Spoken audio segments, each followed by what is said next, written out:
Yeah, definitely very excited. I mean, this is obviously the matchup everyone's looking forward to like kind of get a gauge on what do we have next season. I mean, you guys have pretty big expectations with obviously John Mateer coming in and the new offensive coordinator. And Michigan has a lot to prove because last year wasn't a good year. We got Bryce Underwood coming in. You guys are going to be going against a true freshman quarterback, generational quarterback. That's the word. We know we got to see it on the field first. Words are words, actions are everything else. So yeah, I mean, like that game is going to be the barometer for Michigan fans, and we're really looking forward to it. It's interesting. If it's one of those things where if it wasn't there's so many interesting little stories in there because you have a true, like you're saying, a true freshman quarterback playing a night game in Norman, and I went and looked back today. OU's 8-2 at night games in Norman. The two they lost was Iowa State or Kansas State, Dylan Gabriel's first year, and then we lost to Tennessee last year actually. But they have a lot of big wins there. It's a place where they do fairly well. And then you look at what OU has returning on the defensive side. So you have a guy like Bryce Underwood who like you're saying, number one quarterback in the country, by all accounts is going to be an absolute phenom. And obviously, and I'm assuming he's going to show it on the field, but coming and playing a BV defense on the road at night. Right. You talk about a welcome to college football. But also, you talk about a stage where he could tell college football, "Welcome to me, welcome to who I am."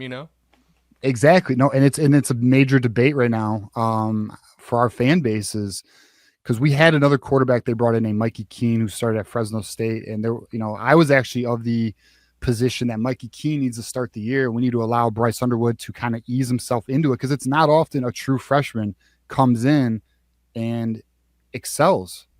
Dylan Raiola last year had a hell of a tough year. So there's going to be growing pains. This kid, by the way, he's only 17. He doesn't even turn 18 until August. So like he's young for his age group. He's just he's a very he is generation there. They say he's the best quarterback prospect since Trevor Lawrence. We'll see. Trevor Lawrence did really well, but Clemson had a stronger roster. We have some question marks. And I know we'll get into it, but just throw it out there. Our weakness is left tackle. That's a problem. That's a concern. But we'll see how the young kid. You're right. So, the counter position is, what if he shows the college football world that he can handle the bright lights and the stage, and he excels. Like we talk about this on the Michigan channel, is that when that drive happens where he wills us to victory, it's gonna be one of the craziest things because it's gonna be that moment that you're like, okay, he's ready. Absolutely.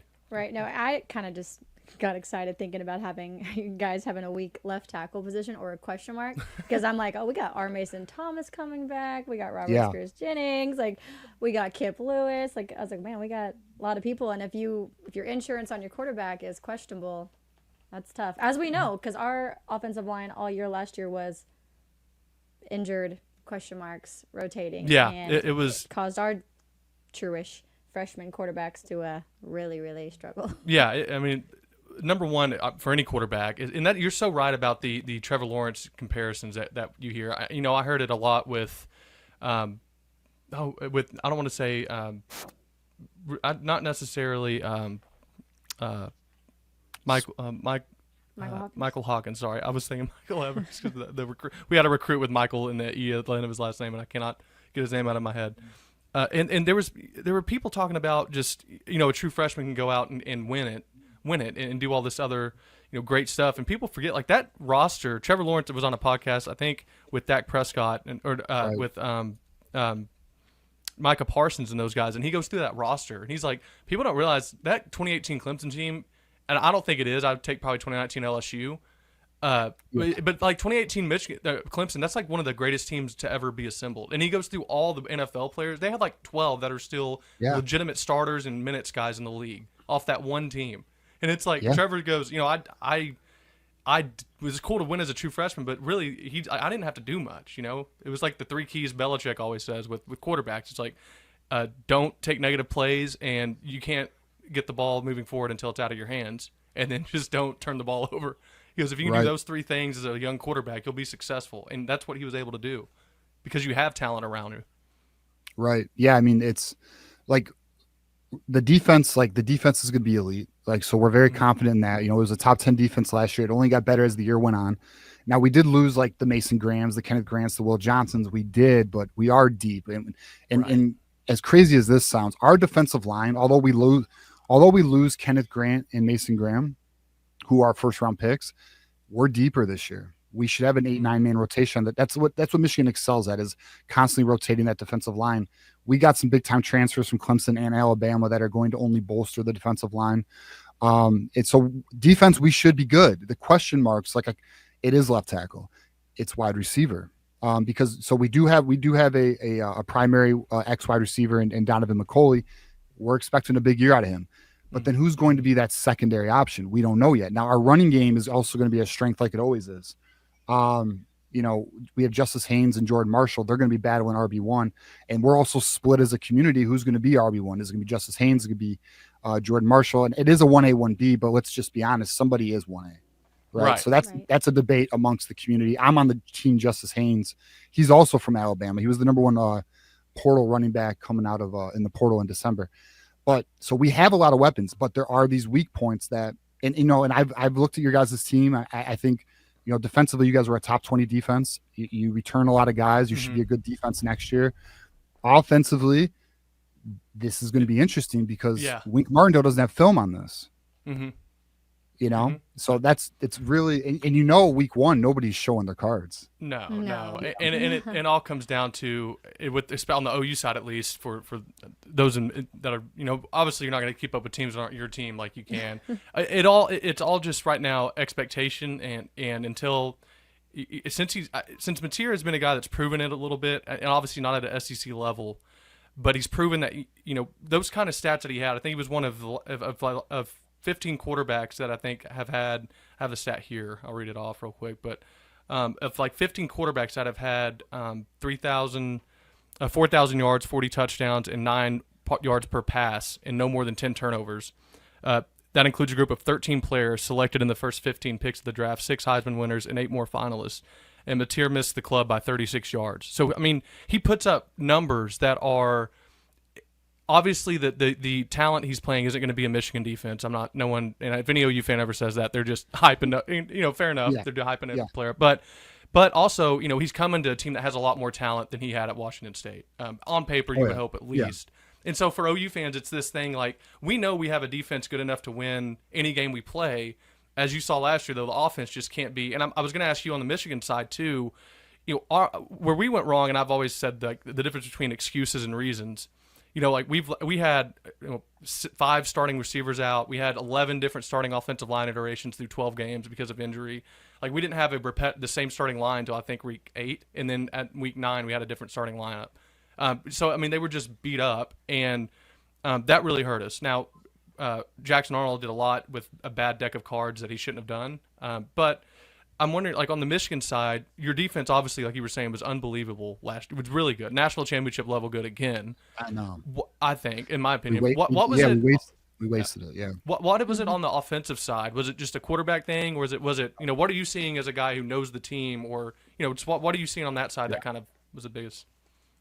Well, the biggest flaw is we didn't have a true offensive coordinator. We had a first-time offensive coordinator who just – he was the quarterback coach when we won our national title. He was JJ. JJ had high praise, and he did. And he's a good quarterback coach. That's what he is. But he's not an offensive coordinator, and he was terrible. On top of that, we had a quarterback problem. Now, Kirk Campbell, who was the offensive coordinator, he sold to Sharon Moore that I can develop these guys because look at what I did with JJ. I made JJ. He did. He made JJ take that next step, and from mechanics and just what to look on the field, footwork, everything he's a very good quarterback coach.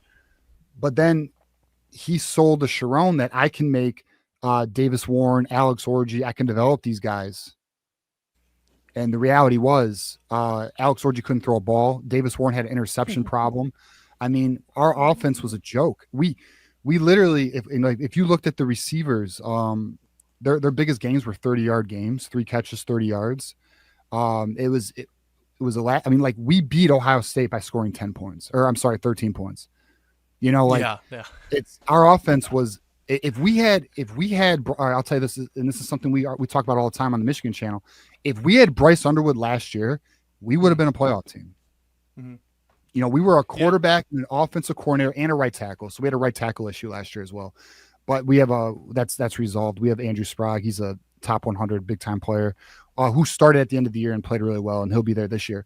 But yeah, I mean, we didn't have Sharon Moore as a first year head coach. Unfortunately, trusted the wrong people, and that's why we got burnt. So then we go and get my guy Chip Lindsey from North Carolina, who has had top 10 defenses. He also coached Drake May, who was a really good quarterback for North Carolina. Oh, yeah. So now we have an experienced offensive coordinator. We're hoping this is we really want a top 40 offense. I'm thinking given the lack of left tackle, I'm very, as you guys can tell, I'm low on our left tackle right now. That situation scares me. And then wide receiver, I don't know if we did enough there. So I'm hoping top 70 offense, and that's a big deal because we were an offense ranked in the 130s, guys. I think only us was ranked. I mean, we were the worst ranked offense in the country. Yeah. And were I you? think Mitch, yeah, Okay. dude, we were. All right. I mean, all it right. was. We're friends then. All right, good deal. Well, the funniest thing that it sounds like you're talking about OU with we fired our offensive coordinator midway through the season last Right. year, Seth Luttrell, who was a fullbacks coach, head coach at North Texas before that, and led Mason Fine to set records in Division I, and so comes to Oklahoma. Yeah. And it's hard. My dad was a coach for 20 years at every level of football, 30 years for every level of football except the NFL. And I know how much just having your guys makes your team that much better. And so when you're going through what they went through on the injury side of things and the drama that caused, I don't know how much. I don't think Luttrell was a great play caller or anything like that, or anything like what Ben Arbuckle has seen or is going to show. Hopefully, I do think that he was hindered so much by just the injuries that plagued that whole off side of the ball that it's when you go from Pro Football Focus going into last year had OU as the number 7 returning unit and wide receiver unit, and they had two with Deion Burks and then Nick Anderson. Yeah, Nick Anderson coming back. Anthony. And all those guys that were just great production the year before, and then none of them played. Deion Burks played 2 games. Nick Anderson played 12 snaps the whole year. I think Angelo Anthony, I don't think ever even played. Never made the field. And Speaking then of I literally, players. yeah. I mean, it's so for both of us, Yes. we're so excited because it's what the possibility of next year just being healthy would be a big thing for both sides, right? And I'm really excited too from our offensive standpoint is getting Ben Arbuckle, getting somebody like him that seems to be that mastermind, if you will, offensively. I know he's still young and he's still early in coaching, but what he's been able to do thus far in his short career, has been astronomical. And I think bringing in John Mateer, somebody who already knows his system, is also going to be a benefit to us versus him having to teach a Michael Hawkins his whole system and go in there and try to execute it. Right. You have somebody who's able to already know it and lead through it. And that's one thing that I've liked when I've seen videos with OU football is John Mateer taking that true leadership role. It doesn't seem forced. Yeah. And there's just a swag to him that's yes, just different. And when you know want you're a to, guy, and you want to follow him type thing. And I think that's so high on players. We had Kendall Dolby on our show, and he himself said John Mateer's a dog. He's a leader. His energy is amazing. Last year, offense didn't have that. They hated going against us, and we beat them up every day in practice. He goes, now it's a dog fight. They have fight. They have a new energy. So you would have liked it. Kendall Dolby was laughing, and he didn't laugh, but finally he's like, it's just different because this year he's like, I don't want to talk bad. He goes, nah, man, I'm gonna lie. We were cooking them on defense last year in practice. Yeah. But I bet for Michigan, it was the same. I mean, it's so funny that the parallels are there for Michigan and whatnot. Right. And did it not feel like I remember the Michigan-Texas game and everyone was making it this whole Michigan, and I get so mad when teams lose what y'all lost from the championship. I mean, y'all are up there for greatest teams ever too. I mean, I don't know. I mean, at least in the conversation, you're not crazy for bringing that team up. They went undefeated and won a championship. I know. And dealt with all the sideshow stuff at the same time. That's it, yeah. And then I almost was rooting for y'all halfway through there because I was like, dude, if y'all think every team has someone that is doing at least dabbling